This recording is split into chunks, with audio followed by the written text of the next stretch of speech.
हर रात रोहन उस चुड़ैल को जैसे ही अपने सपनों में पाता था, वैसे ही वो घबरा कर उठ जाया करता था।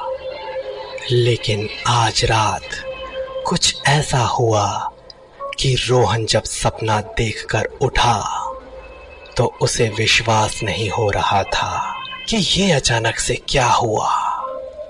रोहन के सपने की शुरुआत बड़ी खूबसूरत थी, पर उसके सपने का अंत बेहद ही खौफनाक था। रोहन ने सपने में अपने आप को एक खूबसूरत झील के किनारे बैठा देखा, जहां उसके आसपास का वातावरण भी बहुत ही सुंदर था। और उस सुंदरता को देखकर वो मन ही मन बहुत खुश हो रहा था।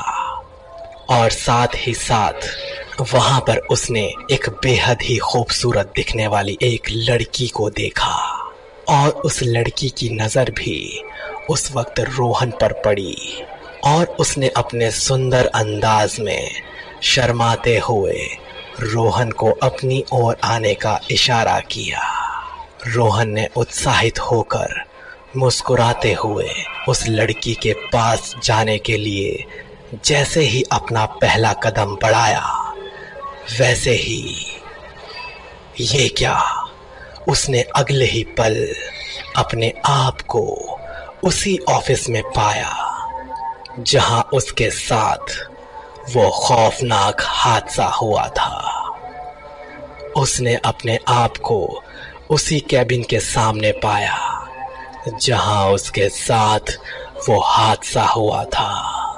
उसने कैबिन से ठीक उतनी ही दूरी पर उसी खौफनाक चुड़ैल को देखा जितनी दूरी से झील के किनारे पर उसने उस खूबसूरत लड़की को देखा था।